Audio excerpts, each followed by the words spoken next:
As a minimum, it's arms and ammunition. Then it's really at least the same level of support, perhaps greater in terms of intelligence cooperation. That's really important because then that is, it has the potential to be able to say to Ukraine, well, actually, the situation's changed here. This is where you need to sort of be concerned about. And then the sort of maximalist position is US forces to potentially join in a future defense of Ukraine. Today, I'm joined by Ed Arnold, Senior Research Fellow of European Security at the Royal United Services Institute. Thank you for taking the time. Thank you for having me. We're a few days on now from Trump's meeting with Putin and subsequent meeting with European leaders. And the United States president did make some vague but fairly firm promises of US security guarantees for Ukraine. However, details of the guarantees are, shall we say, limited. So the big question on my mind is, what could these joint EU-US security guarantees look like? Yeah, so I mean, you're absolutely right. There's been a flurry of diplomatic activity recently, but really, I don't think we're that much further on from the conversations in March this year. We were talking about the US backstop.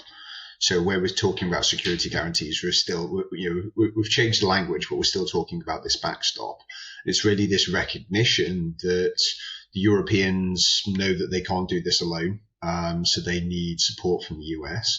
And also an acknowledgement from the Europeans and the US that actually it's only the US that can deter Russian aggression. So it's still the key piece of the puzzle is what the US are going to provide. And there's been very conflicting remarks. And yes, there's sort of very vague promises. But I think the issue with setting a mission, not just up for, say, this year, but, an enduring mission that could last 10, 20, 30 years, then you've got to go more on assurances, promises, and sound bites for the camera. So then I guess instead of what could these be, because that's all very predictive, what do you think they should be? Well, it goes up in a scale. I think the minimum that it really would be a commitment to supply not just arms, but critically ammunition to Ukraine. So a lot of the air defense assets, for example, Patriots, etc., they need a lot of interceptors to use, because actually one of the tactics that's sort of turned into a strategy of Russia is saturate Ukrainian air defense.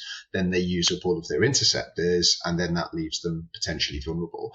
And also, from a European perspective, this is it's almost certain in terms of the assessment that Putin will go again, because that's what he does. So this is really about building up Ukraine. So as a minimum, it's arms and ammunition. Then it's really at least the same level of support, perhaps greater in terms of intelligence cooperation.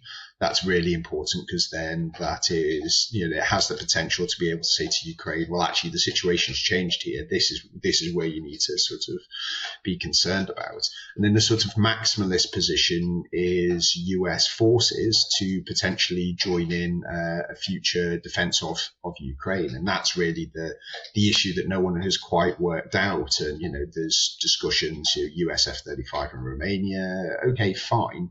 But it's not about the capabilities that are going to be in the region. There's a lot of US military assets within Europe anyway. That doesn't matter. It is, what is the trigger?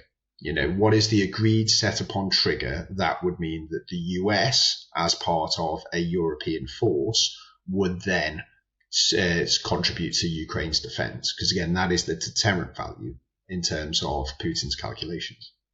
I'm a little curious. You mentioned that they could be sharing more intel with Ukraine. What might that look like? What is that sort of jump between what they're sharing now and what they might share in a more full support?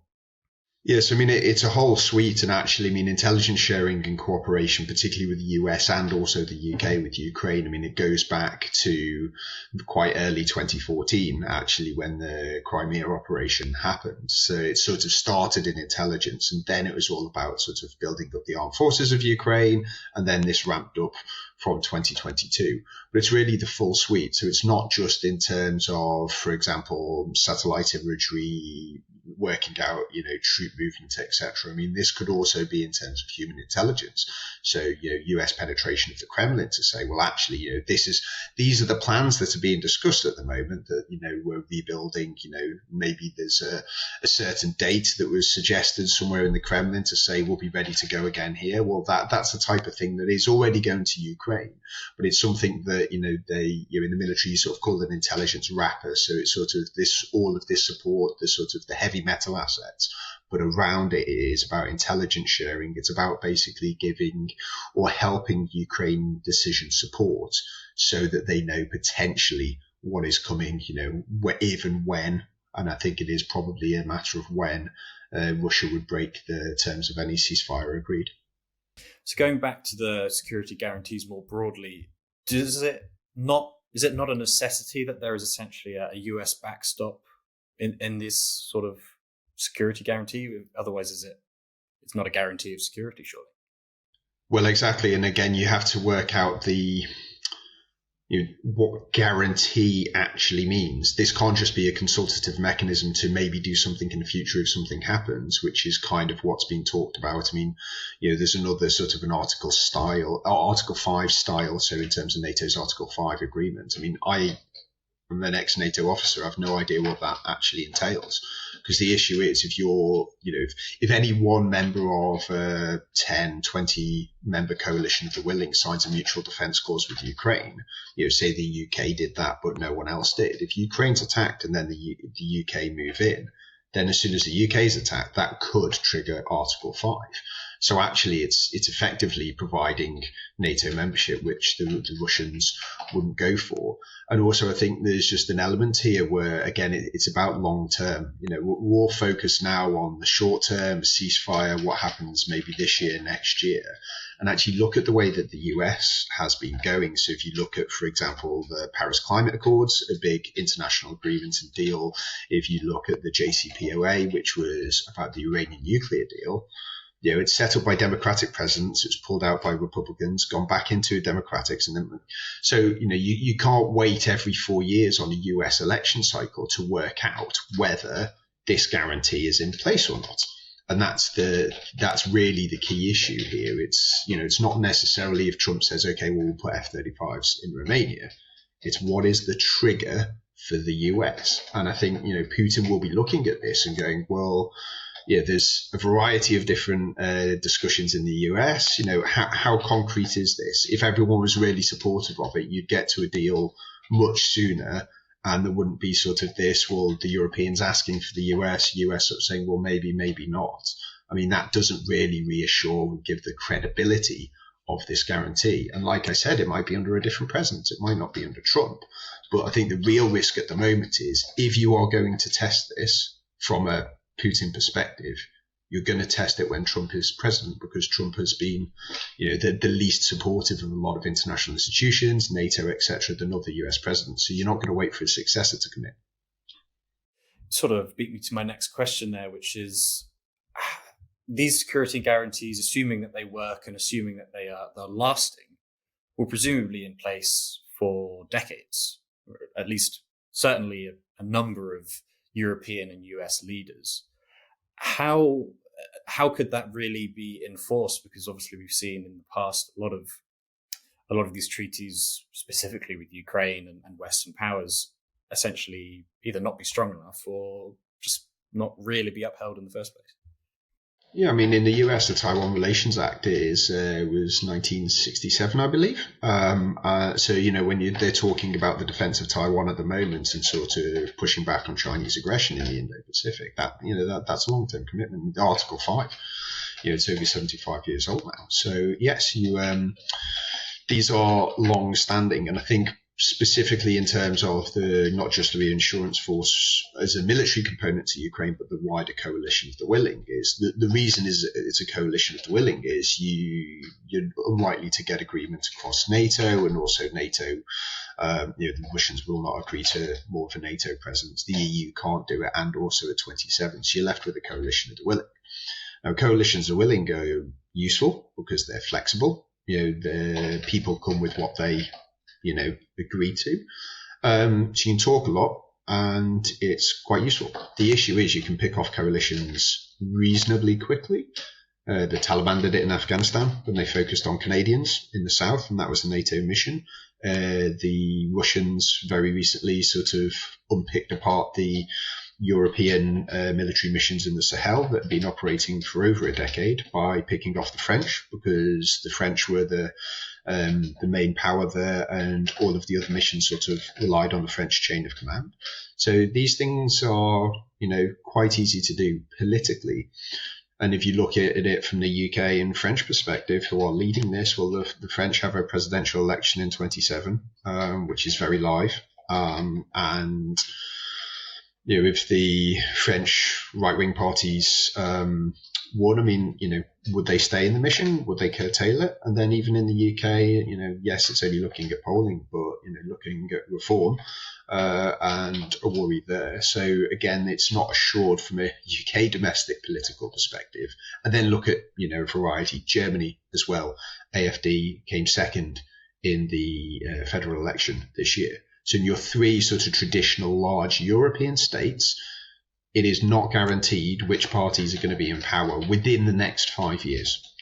And if there were those changes, they can just pull out of the coalition and it could really falter. I mean, one thing that seems to have been somewhat missing from this discussion broadly, I mean, you mentioned it, that you kind of jumped ahead to what the eventual peace might look like rather than how we're going to get there. Because what has the Russian reaction been? We've heard Trump sort of walking back a little bit, saying maybe they're not so keen on a peace as he initially said. So what has the Russian reaction been to some of the words that are coming out of these meetings?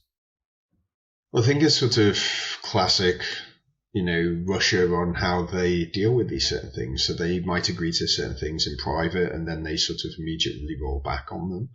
I mean, there's no real consensus, and this is really the difficulty, because it's really Putin. It's not sort of tried to work out what the sort of fully the inner circle is. Putin is very much makes the decisions, and they, put out bits of disinformation and other things. I think we saw that from Foreign Minister Lavrov the other day. But I think it's trying to really exhaust the negotiations, but make it seem to Trump that sort of the Russians are keen, and try and keep pushing it onto the fact that actually it's the Ukrainians that are not playing ball, that we're happy to do that. And again, if you look at, the seriousness of Putin about this, I mean, there's been multiple strikes in the last week as this diplomatic process has been going. If you were really genuinely interested in the diplomatic process, looking at other conflicts, you'd cease hostilities during those diplomatic aspects, and the Russians have not. And also in terms of the operational tempo on the ground in the east of Ukraine, I mean, the Russians are really trying to push very hard now to try and get in as favorable position as possible. And again, I mean, I haven't met an analyst yet that suggests that it's a serious attempt for Russia to negotiate a peace. It's about getting in a more favorable position to continue this when the political conditions allow in the future. Do you think that perhaps Putin's very requests, obviously maximalist demands of the root causes of the war and all those sorts of things, but more specifically in this round, he obviously has requested all of the Donbass and well as some other regions. But obviously that's where the strongest part of Ukraine's defense also lies. So surely that is a non-starter for Ukraine. So is Putin essentially making this request to immediately sabotage his talks before it's even happened? Yeah, and again, it's classic Russian strategy. It's, try and get maximalist demands and sort of try and bind, conceptually what is possible. There is a reason that in December 2021, Russia presented these two draft treaties, first to the US and then to NATO, and they're effectively the same of which Medvedev did in 2009. But it kind of sets the parameters of, well, this is what we want. And there's a very real reason that they presented them as draft treaties. They had the emblem of the Russian Federation on the top. It's because they're like, well, we want to discuss this. This is what, this is this is our position. Already the Russians have talked back in terms of sort of initial peace proposals that were discussed in Turkey. And again, they want to sort of try and constrain the West in terms of what's possible.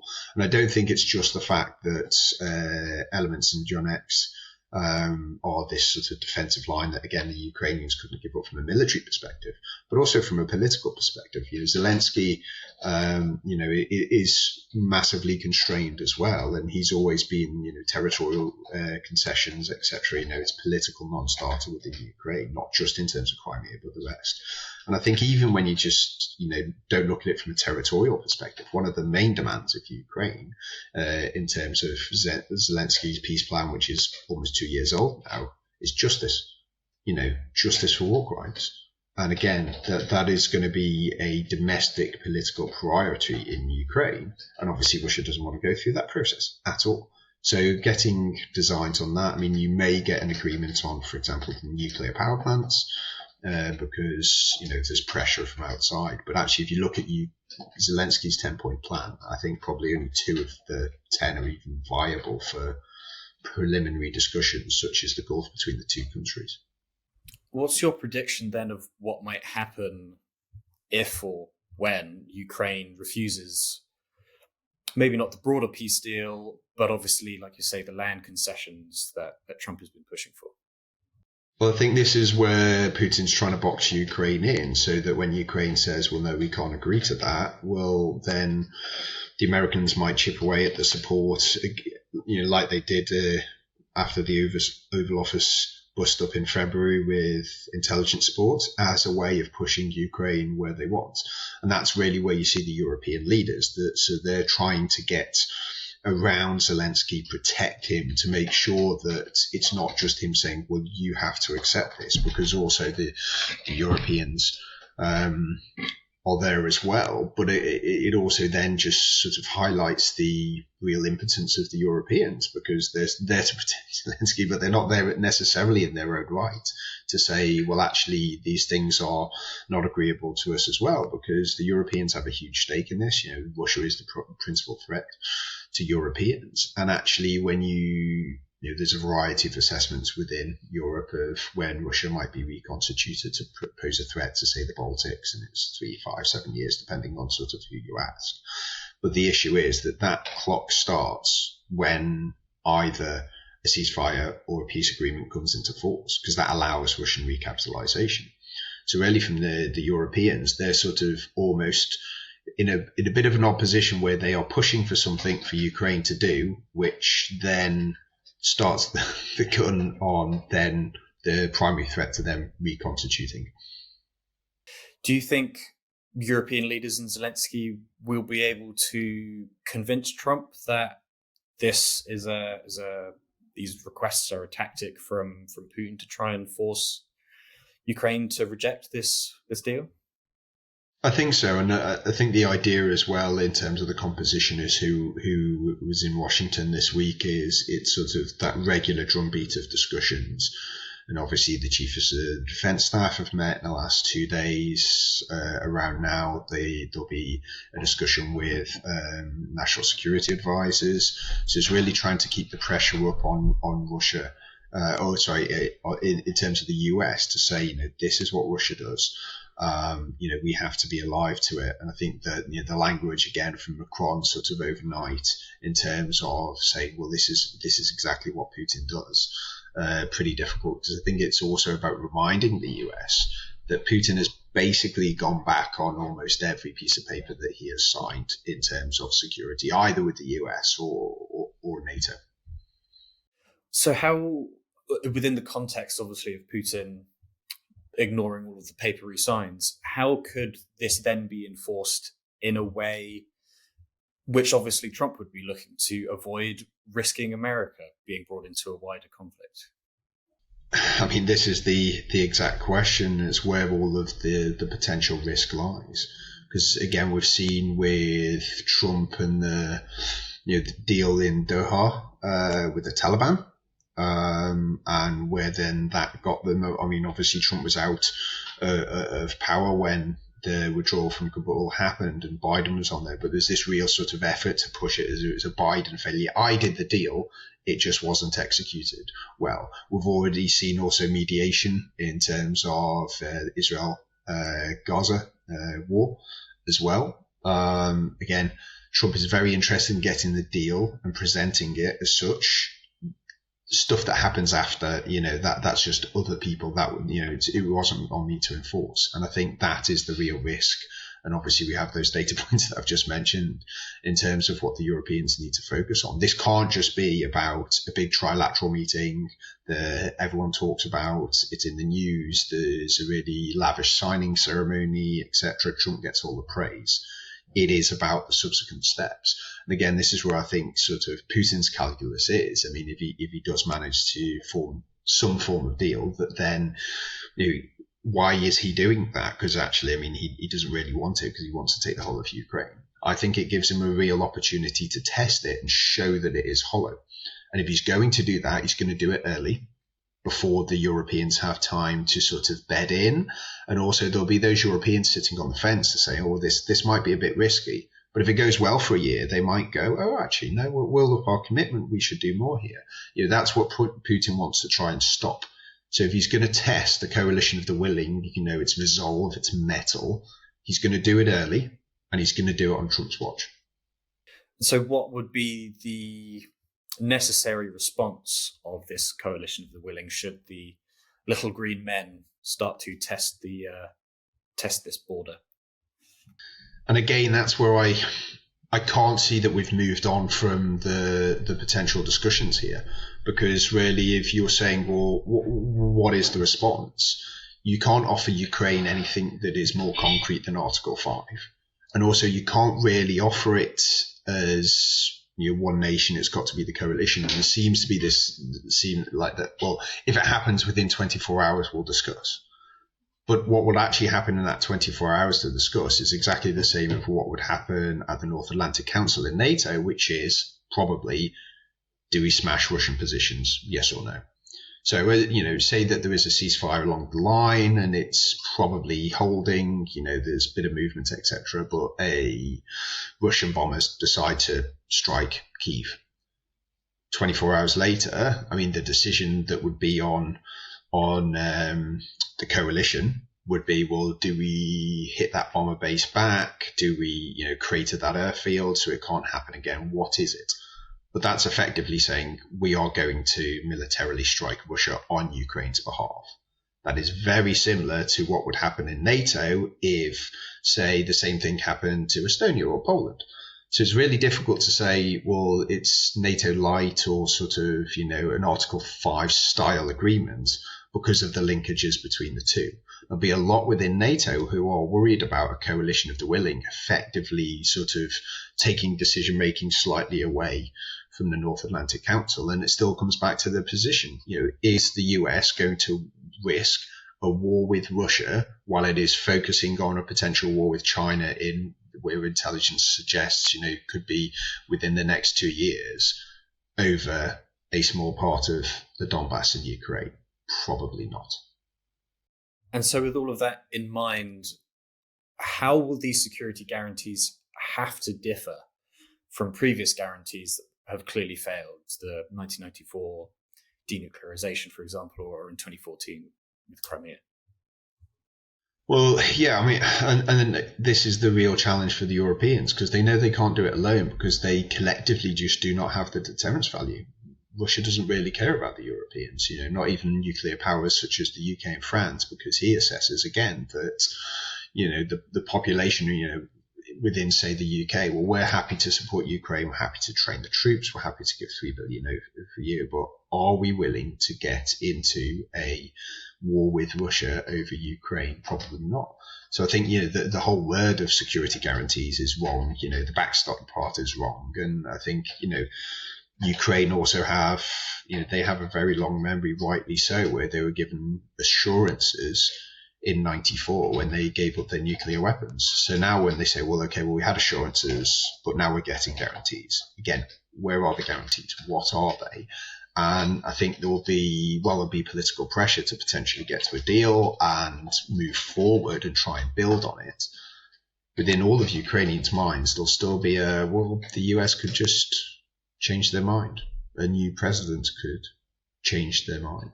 And again, I think this is where you need to see it with also what a lot of the sort of America first within the Trump administration are looking at. They are actually quite sympathetic to Ukraine. They do see Russia as a threat. They just see China as the greater threat. And they will not want to sign guarantees that potentially means that they are unable to focus on their primary, which is China. And again, I think this is what Russia knows, and it's why Lavrov's starting to talk about veto prospects, not just for Russia, but for China. They're already starting to do that sort of deal. So whereas the Europeans are very much focused on Ukraine and Russia, the US and Russia, they are really talking globally at the moment. Ed Arnold, thank you for taking the time to talk to me. Thanks for having me.